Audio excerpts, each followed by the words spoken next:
gbogbo àwọn ọ̀tá Hajiya Bashirat Ọ̀dẹ́dẹ́lé tí inú wọn kò dùn sí ayẹyẹ ọjọ́ ìbí èní. gbogbo tó bá jáwé lórí ẹni sí dáadáa o.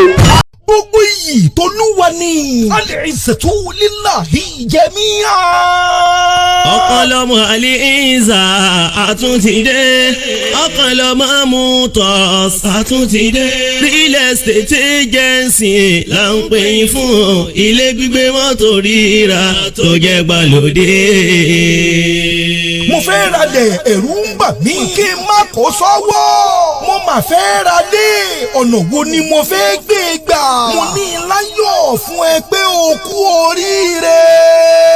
pé kí n tọ́ka rẹ sí ilé-iṣẹ́ kan gbòógì. ìfọ̀kànbalẹ̀ ń bẹ lórí ilẹ̀ tí wọ́n bá tà fún ọ. tí kò sí ìjà ọmọ onílẹ̀. ilẹ̀ tó o bá ti rà. tí wọ́n bá ti fún ẹ ní àwọn ìwé rẹ̀. ìwọ mà ló ní.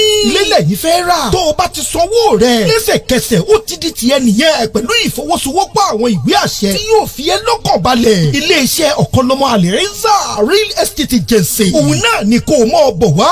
Ọ̀kanlọ́mọ Al-Izza is a reliable and highly recommended estate agency that manages, buys and sells estate and physical properties at affordable prices coupled with the need legal documents. Our names to protect easing your burdens is our concern. Àníṣe máa bọ̀ ní ilé-iṣẹ́ Ọ̀kanlọ́mọ Al-Izza Real Estate Agency. Kó o tètè wá bá wa dòwò pọ̀ láti ra lé láti ra estate tàbí láti ra ilẹ̀. O tún gbóhùn mọ́tò. onírànràn tún ni eléyìí jẹ́ ní iléeṣẹ́ Ọ̀kanlọ́mọ Al-Izza Motors. èyíkéyìí tó bá fẹ́ rà nínú mọ́tò ìgbàlódé pẹ̀lú ìwé custom tó fi ní lọ́kàn balẹ̀. iléeṣẹ́ Ọ̀kanlọ́mọ Al-Izza Motors ló lè bá ẹ gbé jáde pẹ̀lú owó tí kò gani lára jò ní. àwọn bíi ọkọ̀ Mercedes-Benz, Mazda, Venza, 4Runner, Prado, Land Cruiser, Fortuner, Toyota Camry 2020, 2021 and 2022. yálà ìlọ̀n tó kún bọ̀. ó yàwọ̀ náà dìde lẹ́kọ̀ọ́ wá bá wa dòwò pọ̀. jẹun ìdùnnú gbé ilé ìdùnnú. ọkọ̀ Al-Izza ọkọ̀ iyì òun náà ni kó o máa gbèrò dé. iléeṣẹ́ Ọ̀kanlọ́mọ Al-Izza Motors òun náà ni kẹ́ ẹ béèrè fún. Try to get strong, durable, factory fitted and affordable automotives without much stress. Contact us today at Ọ̀kanlọ́mọ Al-Izza Motors. Satisfying your wants is our responsibility. No excuses. kò sáròyé kò sáwìjàre mọ́ máa bọ̀ ní iléeṣẹ́ aláṣẹ àti olùdásílẹ̀ Alhaji Shakirullah Adébárí Ọ̀kanlọ́mọ Malimi, the Emir of Washington DC. tàbí kó o pè wọ́n sórí +13474656509. gbogbo wa láwùrà lẹ̀, gbogbo wa láwùkọ́lé, gbogbo wa láwùrà estate, gbogbo wa láwùfọkọ̀bọ̀gì níṣẹ́ sẹ́rìn. Ọ̀kanlọ́mọ Al-Izza Motors. real estate agency là ń pè yín fún ilé gbígbé mọ́tò rírà tó jẹ́ gbàlódé. gbogbo àwọn ọ̀tá Hajiya Bashirat Ọ̀dẹ́dẹ́lé tí inú wọn kò dùn sí ayẹyẹ ọjọ́ ìbí èní. gbogbo tó bá jáwé lórí ẹni sí dáadáa o. gbogbo ẹ̀yin ọmọ Júláìdà mo fẹ́ rọwọ́ yín lábẹ́ comment section. àfáà Súnà Adéàní Pòṣónú lórúkọ mi. ẹkùn ọkọ àwọn ọmọ aláìgbọràn orí social media. ó pọ̀ ẹyẹ méjì kì í jáde ẹ̀. ṣebí ẹni tó bá lẹ́bùn ní mọ̀yì ẹni tó lọ ń fún lẹ́bùn. Abdulateef Tójúbọlé má bínú mo fẹ́ sáré yalò fúngbà díẹ̀ ni. wọ́n ní àwọn ọmọ July ló fáìn jù lágbàáyé. mo ní irọ́ ni mi ò gbàgbọ́. Ṣakira ẹ̀gbẹ́ ilé mi ọmọ July ni ìjẹ́ báwọn fi rú ẹ̀ tọrọ rẹ̀. tẹ́ ẹ bá pàdé Ṣakira nílé ìyàgbẹ́ ẹ sọ wípé irú èèyàn wo leléyìí. amọ́wọ́ ọ̀tún á dàdílẹ̀ pàlàbà, amọ́wọ́ òsì á dàdílẹ̀ pàlàbà, àwa aranjú kankankan bí àkọ́bí ìyá àjẹ́, àwa sí fúrọ̀ sókè bíi mọ́gàjí àwọn ọ̀bọ, ásìdì òkè bíi mọ́gàjí àwọn ọ̀nàkí, ẹnu òdì ọmọdún kurupátá bíi bàtà kọ̀nìntìn, ẹnu òdì ọmọdún tọ̀ọ̀tọ̀ bí ìjìtá sàn ní adé. àpọ̀jù tápà jẹ̀díjẹ̀dí ni wọ́n sọ wípé ó ń da Ṣakira láàmú.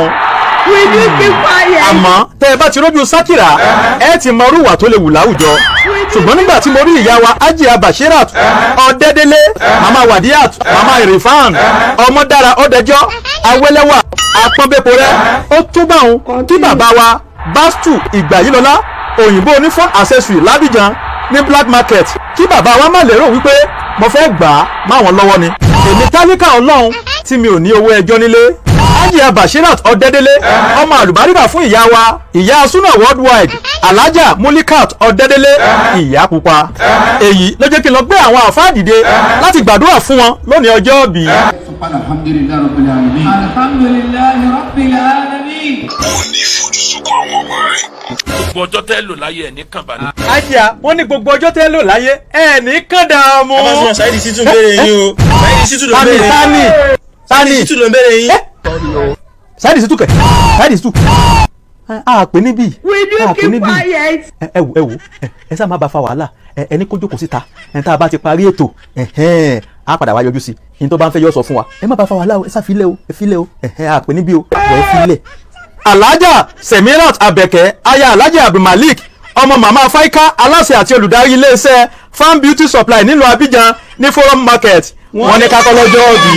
Mr Délé Olúgbáyé Àgbákin àwọn náà ní kakọ́ lọ́jọ́ òbí. Àkàndé ọmọ Àkànmú Mr Nigeria wọ́n ní kakọ́ lọ́jọ́ òbí. Gbogbo àwọn ọ̀tá Hajiya Bashirat Ọ̀dẹ́dẹ́lé tí inú wọn kò dùn sí ayẹyẹ ọjọ́ òbí èní. gbogbo tó bá jáwọ́ lórí ẹni sí dáadáa o. Shitu mo jẹ́rìí ẹ ní tá a máa ń rí ọ sínú ọmọ burúkú lọ́jọ́ tiẹ̀ lọ́tọ̀ èyí tẹ̀lé pé bẹ́ẹ̀ ká fáwọn lọ́lọ́run lọ́wọ́ ni. wọ́n ní kò lọ́mọ lọ́wọ́. ó dà báwọn ọmọ burúkú lọ́jọ́ tiẹ̀ lọ́tọ̀ wo Shitu ẹ fèpè sílẹ̀ lẹ́nìí èyí ní ọjọ́ àdúrà ni ìwọ náà tiẹ̀ gbólóhùn kan kó o fi ṣàdúrà fọlọ́jọ́ bí òní. fáàlẹ́ kàbí sọ ìgbà tí dín náà ibà làbí ìṣẹ̀ṣẹ̀ lọ́rọ̀ wọ́n gbà ìmí ìrántí. wo tó bá Shitu ó dà báwọn bàbá fẹ́ gbàgbọ́ ẹ̀dá pẹ̀ bá àfàdúrà kan lẹ̀.